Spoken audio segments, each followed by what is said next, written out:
The early morning sun, a gentle Tennessee warmth, felt like a familiar hand on the small of my back as I knelt in the rich, dark soil. My fingers, gnarled with age but still deft, worked their way around the stubborn roots of a thistle, trying to invade my peony bed. This patch of earth, this 3-acre expanse of rolling hillside just outside of Knoxville, was far more than just land to me. It was a living, breathing scrapbook of the 47 years I had spent with my Samuel. He had planted the magnificent oak that now dominated the center of the yard on the very day our son, Brian, was born, declaring it the boy's guardian tree. He'd built the stone wall that bordered the property line, piece by painstaking piece, during the long, hot summer of our 10th anniversary, his hands calloused, but his smile constant. Every flower bed I now tended, every flagstone path that wound through the grass, held a specific and cherished memory, a ghost of laughter, or a whispered conversation. My gaze drifted from the peonies up to the old oak, where a small, weathered birdhouse hung from a low, sturdy branch. Its original blue paint had been scoured by years of sun and rain, leaving it a silvery, streaked gray.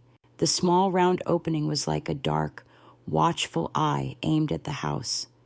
Samuel had carved it from a single, fragrant block of cedar the year the doctors gave him his diagnosis. I remembered sitting on the porch swing, watching him. A little fortress rose, he'd whispered, his hands already showing the first signs of the weakness that would eventually take him, still moving with practiced steadiness as he worked the wood. A silent watchman. It's to watch over our home, to watch over you when I can't. The memory brought that familiar, dull ache to my chest, a throb of love and loss so profound it still felt fresh, even after 5 years. I sighed, giving the thistle one final, decisive tug. It came free with a satisfying rip of roots. I stood up slowly, my joints protesting, and brushed the dark soil from the knees of my slacks. The world felt quiet, serene, perfectly contained within the protective embrace of Samuel's stone wall. It was my sanctuary. And then the shrill, piercing ring of the telephone from inside the house shattered the peace like a stone thrown through glass. A cold dread, sudden and unwelcome, washed over me. I already knew who it was. Brian only ever called on Tuesdays, a routine as predictable as it was perfunctory, a box to be checked on his busy schedule. I walked inside, the screen door slapping shut behind me, wiped my hands on the worn cotton of my apron, and picked up the receiver from its cradle on the wall. "Hello, dear," I said, forcing a cheerfulness into my voice that I did not feel. "Mom," he said. His voice was clipped, businesslike, stripped of any warmth. "We need to talk. I'm coming over this afternoon, say around 2, and I'm bringing someone with me." It wasn't a question, and it certainly wasn't a request to visit. It was an announcement, a summons. A chill, colder and more invasive than the morning air, crept over me, raising the fine hairs on my arms. Something was terribly wrong. I looked out the kitchen window, past the vibrant, heavy blooms of my hydrangeas, to the little birdhouse hanging silently in the deep shade of the oak. It felt in that moment as though it were watching me, holding its breath, waiting for the battle Samuel had always known might come. Brian's car, a sleek silver import that hummed with a quiet aggression, always looked utterly alien on our dusty gravel driveway. It crunched to a halt precisely at 2 o'clock. He didn't get out right away. Instead, the passenger door swung open, and a man in a crisp, dark suit, so sharply tailored he looked like he was folded from paper, emerged. He had a smile that was all teeth and no warmth, and eyes that moved with a restless, predatory energy, and no warmth. They didn't admire the property. They scanned it, appraised it, dissected it into parcels and profits. He was a developer. I didn't need an introduction to recognize the species. He was a wolf, and my son had just led him to my door. Finally, Brian got out, smoothing his own expensive jacket and forcing a smile that was a pale, hollow imitation of the real thing. "Mom," he said, leaning in to kiss the air a few inches from my cheek. The scent of his cologne was sharp and unfamiliar. "This is Mr. Crockett.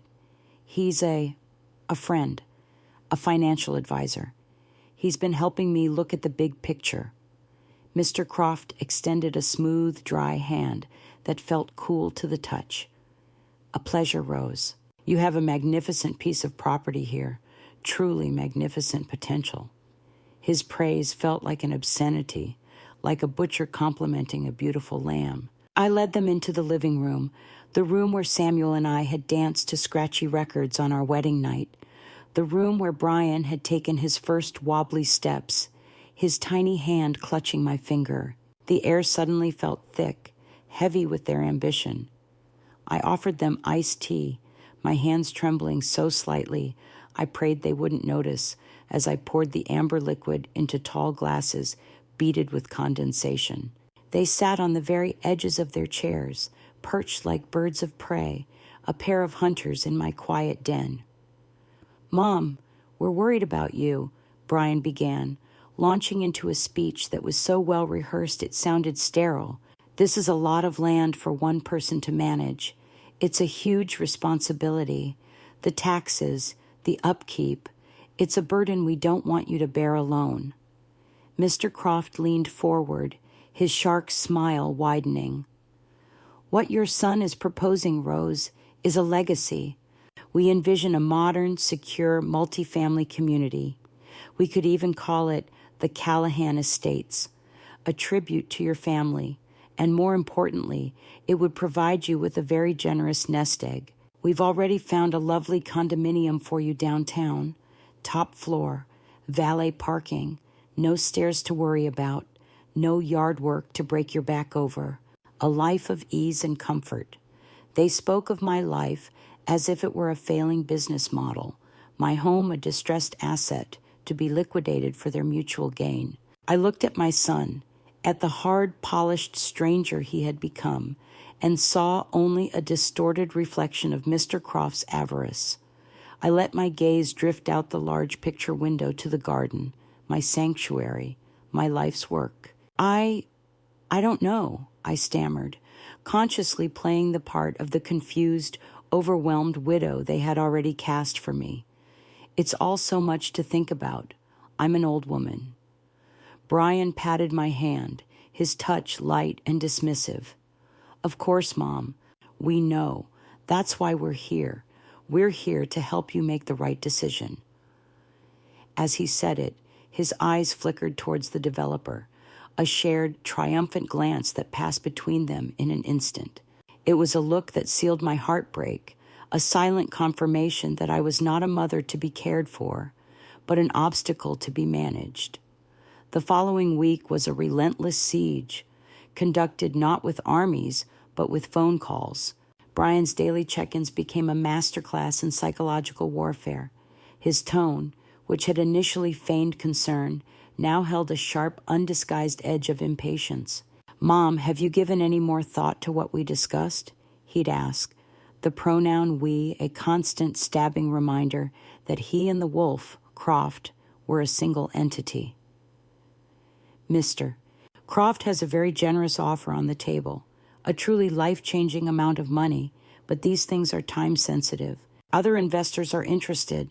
He began to meticulously weave a narrative of my incompetence, his words like small, sharp stones flung one by one.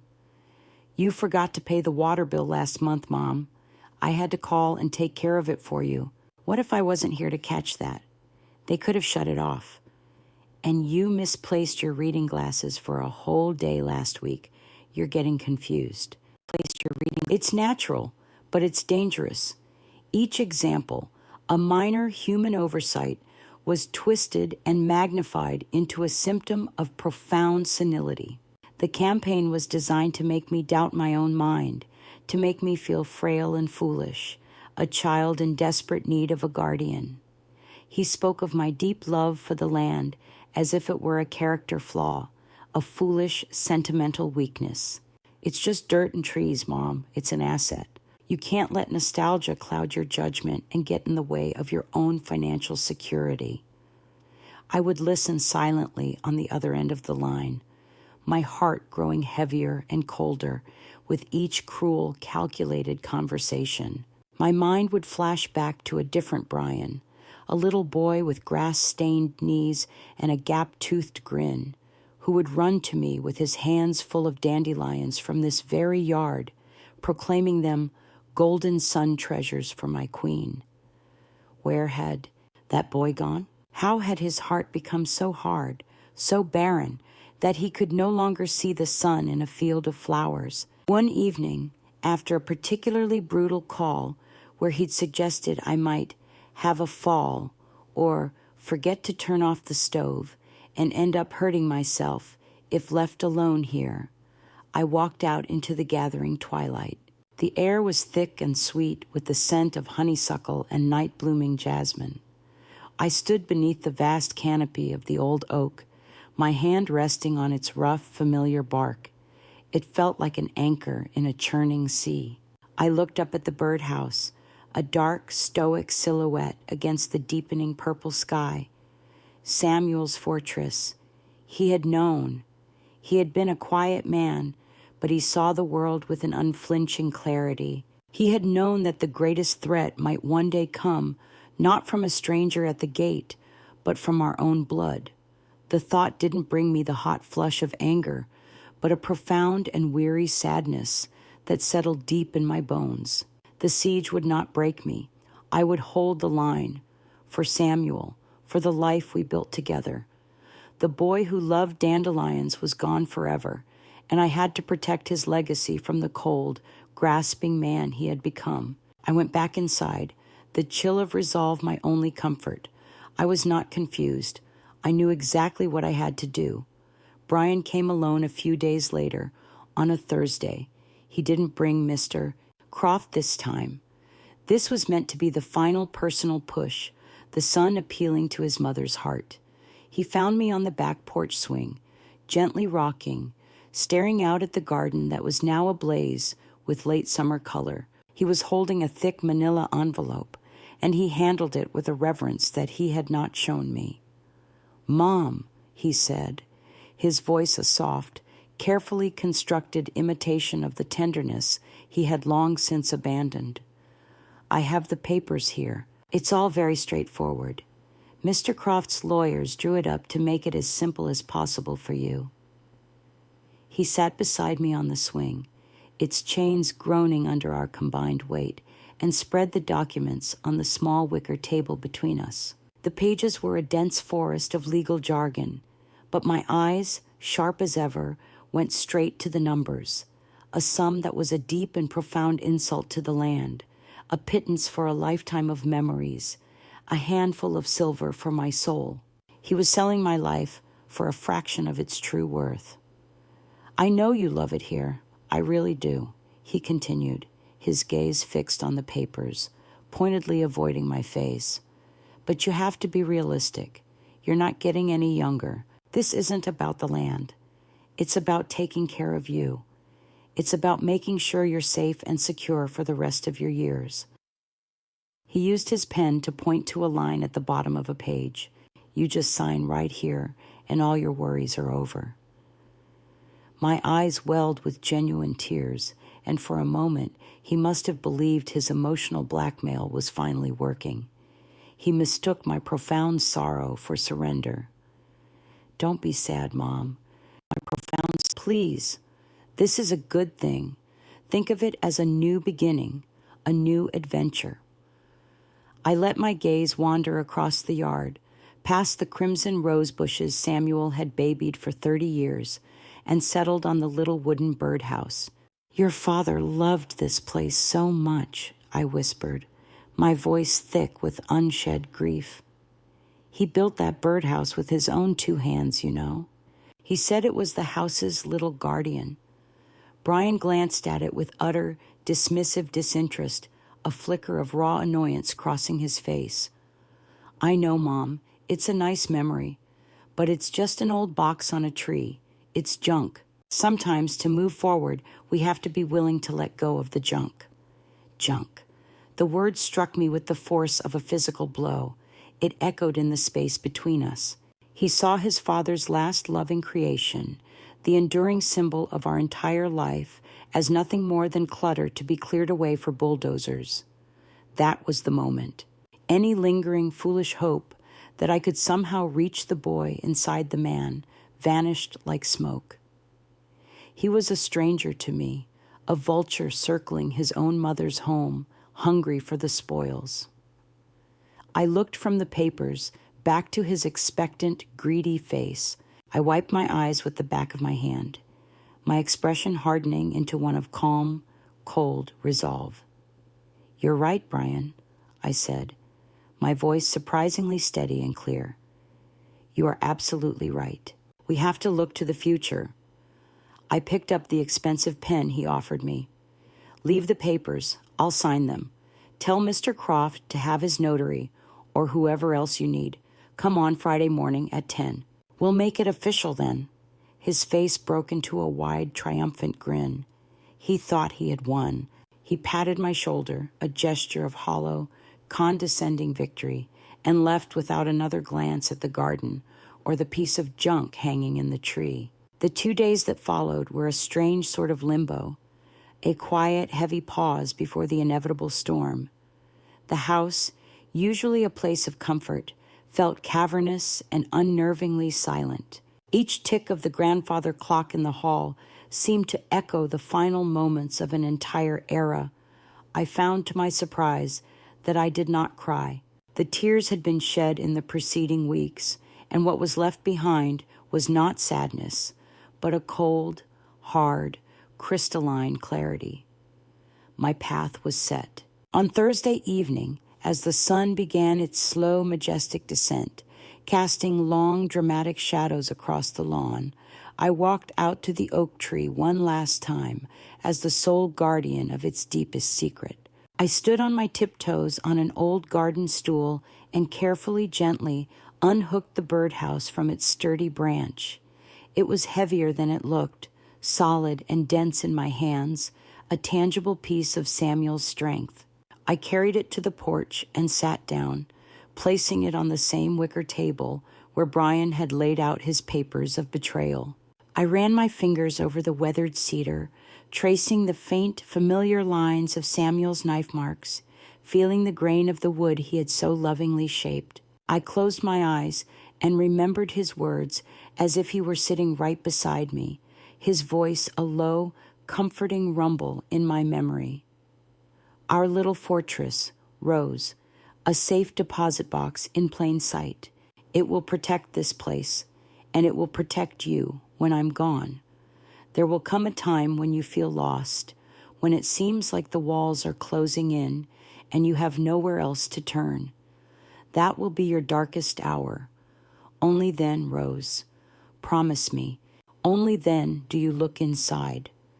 My darkest hour had arrived, not on the wings of a storm or at the hands of a stranger, but in the guise of my own son. From the velvet pouch in my jewelry box, where it had rested for 5 years, I took out a small, antique-looking brass key, a key Samuel had given me along with the birdhouse. I found the hidden lock, a masterpiece of his craft, cleverly disguised as a dark wooden knot near the base. I inserted the key and turned it. There was a soft, satisfying click, and a small, perfectly fitted panel on the bottom swung open on tiny hinges. Inside, there was no nest of twigs and down, no sign of any bird. There was only a single tightly rolled scroll of heavy parchment, tied with a faded blue ribbon and sealed with the crisp wax imprint of Samuel's signet ring. I didn't need to open it. I knew exactly what it was. Samuel had been a meticulous man, a brilliant lawyer by trade, and he had seen the potential for greed in the world, even in the places where he prayed it would never grow. This was his final provision, his ultimate act of protection, a legal fortress as strong as the stone wall he had built. I closed the panel, heard the lock click shut, and carried the birdhouse back to its branch. It swayed gently in the evening breeze, its secret safe once more, armed and waiting. I went to bed that night and slept more soundly than I had in months. The plan was in place. The fortress was ready. Friday morning arrived. Bright and so painfully beautiful, it felt like a mockery. At precisely 10 o'clock, Brian's silver sedan crunched up the drive, followed closely by Mr. Croft's funereal black one. A third person was with them, a nervous-looking woman in a plain business suit clutching a briefcase, the notary. They walked into my living room with an air of conquest, their smiles thin and victorious.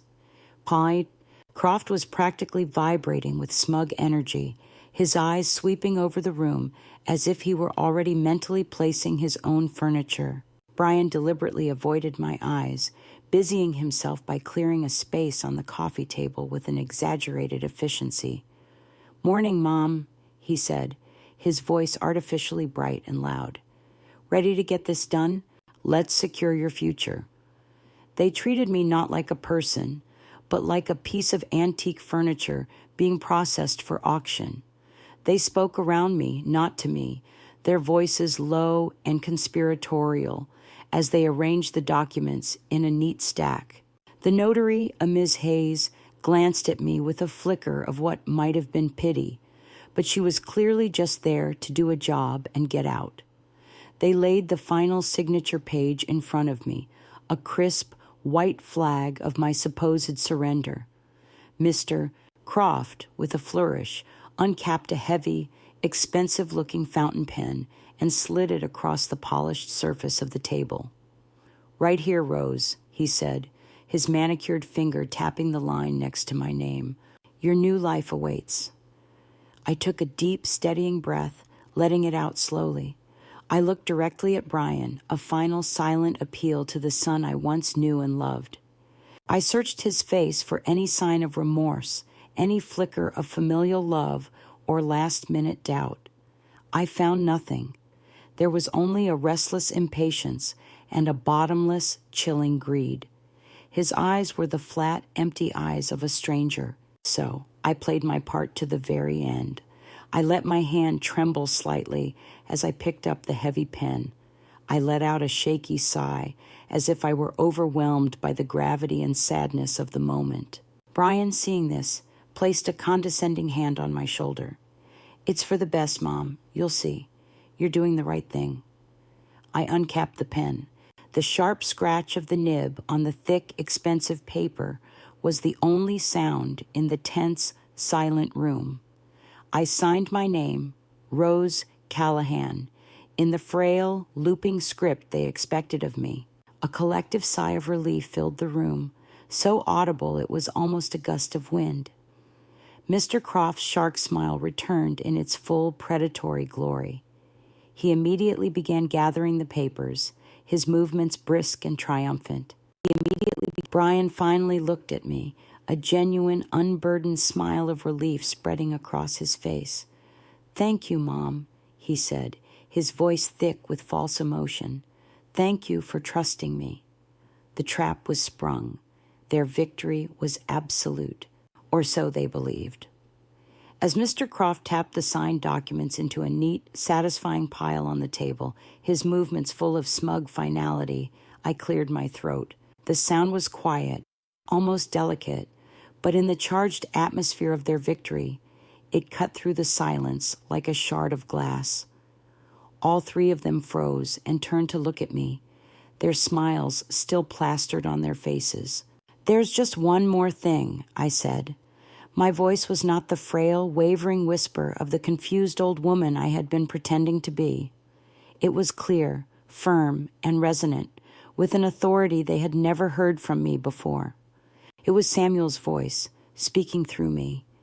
Brian's smile faltered, replaced by a flicker of confusion and annoyance. "What are you talking about, Mom? You just signed the papers. It's done." "I signed," I agreed, giving a slow, deliberate nod.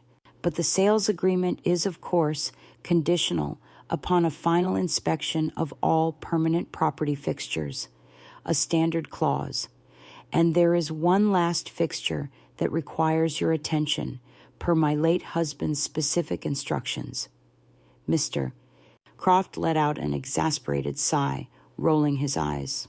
Rose, for heaven's sake, our due diligence has been exhaustive. The house, the well, the septic, it's all been inspected. There are no other fixtures of any material value. Oh, but there is one, I said, rising slowly from my chair. I walked to the living room window and pointed a steady, unwavering finger towards the ancient oak tree. You need to inspect the birdhouse. A look of sheer, uncomprehending disbelief passed between Brian and Mr. Crockett. Brian actually laughed, a short, humorless bark of a sound. The birdhouse? Mom, are you serious? I told you, it's a piece of junk. What is this? Some kind of sentimental game to waste our time? It is a fixture of this property, I said, my tone as unyielding as the oak itself, and the deal is not final until you look inside. Annoyed, but clearly wanting to humor the senile old woman to get the deal closed and be on his way, Mr. Croft gestured sharply to my son. Go on, Brian. For God's sake, let's just get this over with. Fuming, his face flushed with anger, Brian stomped out the front door and across the yard. He reached the oak tree, grabbed the birdhouse with unnecessary force, and fumbled with it angrily. It's just an empty box, Mom. There's nothing in here, he yelled back at the house. Look for the keyhole disguised as a knot near the base, I called out, my voice carrying easily through the open window. He cursed under his breath, but he found it. I saw him take a small pocket knife from his pants and pry impatiently at the hidden panel. It swung open. He peered inside, then reached in with 2 fingers and pulled out the rolled parchment. He stood there, staring at it, his face a mask of utter confusion. Mr. Croft's patience finally snapped. He strode out into the yard to join him, snatching the scroll from Brian's hand. With the practiced fingers of a man used to breaking seals, he untied the blue ribbon and unrolled the parchment. I watched his face. I watched the confident smirk dissolve, as if wiped away by an invisible hand. I watched his eyes widen in shock, and I saw the blood drain from his cheeks, leaving his skin a pasty, sickly white. He read it once, then a second time, his mouth hanging slightly agape. What is it? Brian demanded, his voice tight with a rising panic. What the hell is that? Mr. Croft looked up from the document, his terrified eyes locking with mine through the window. His expression was one of pure, unadulterated, catastrophic defeat. It's a land trust, he choked out, the words barely a whisper. A legally binding, ironclad, springing, irrevocable land trust. He looked back at the parchment as if it were a venomous snake. It states that upon any attempt to sell, subdivide, or otherwise transfer ownership of this property by any party other than Rose Callahan, the entire 3-acre parcel, the house, and all structures thereon are to be immediately and irrevocably bequeathed to the Riverbend Nature Sanctuary. It was activated the precise moment, he looked at Brian with pure hatred, that you had her sign that sales contract. The silence that followed was so absolute, so profound, that the cheerful chirping of the sparrows in the garden sounded like a roar. Mr. Croft stood frozen in the middle of my yard, the parchment, now the symbol of his utter ruin, trembling in his hand. He looked from the document to me, then to Brian, his face a mask of such pure, unadulterated fury, I thought he might actually strike him. His multi-million-dollar development deal, the source of all his smugness, had just evaporated into the warm Tennessee air. Without another word, he crumpled the now useless sales contract in his fist, threw the wad of paper to the ground like a piece of trash, and stormed to his car. He slammed the door so hard the entire vehicle shuddered on its suspension, then sped down the driveway, spitting gravel in his wake. The notary, Ms. Hayes, who had witnessed the entire exchange from the porch, gathered her things with the quiet haste of someone fleeing the scene of a disaster. "My sincere apologies, Mrs. Callahan," she whispered, not daring to look me in the eye as she scurried out the door and to her own car. Now it was just Brian and me. He walked back into the living room like a man in a trance, a sleepwalker, his face ashen and empty. The confident, cruel man from minutes before was gone, replaced by a hollow-eyed shell. He sank onto the sofa, the fight and the greed completely drained from him, leaving only a vast, empty space. "How?" he whispered, his voice cracking, the sound small and lost in the big room. "Why would Dad do that?" I looked at him, and to my surprise, I felt no triumph. There was only a deep, cavernous sorrow for the son I had lost so long ago. "Because your father loved this place," I said softly, my voice filled with a grief that was not for Samuel, but for Brian.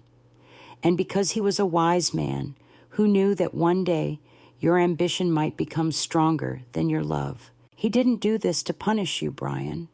He did it to protect this home from the man he prayed you would never become." He stared at his own hands, resting uselessly in his lap. He had nothing to say. The full, crushing weight of his actions, of his greed, of his utter and complete defeat settled upon him. He had not only lost a fortune he never deserved, but he had also, in one morning, irrevocably severed the last thread connecting him to the memory of his parents. He had shown his true self, and the fortress Samuel built had held strong. "You stood in this yard and saw acres and dollar signs," I continued, my voice still quiet, but as sharp and clear as a bell. "Your father and I saw a life. We saw your first steps right under that oak tree. We saw the garden we would tend until we were old and gray. You looked at the last thing your father ever built with his own 2 hands, a gift to me, and you called it junk." The word hung in the air between us, an indictment he could not answer. After a long, agonizing silence, he stood up, a man suddenly aged by 20 years, and walked out of the house. He walked out of my life. By 20 years, I watched him go. Then I turned my back on the empty doorway and walked out onto my porch, into the warm, welcoming embrace of the sun. The garden seemed brighter, the colors more vibrant, the air sweeter. The land was safe. Samuel's love had reached across time and death to protect me. A sense of profound peace, the first I had felt in weeks, settled over me, quiet and deep as the roots of the old oak. My home was safe. I was home,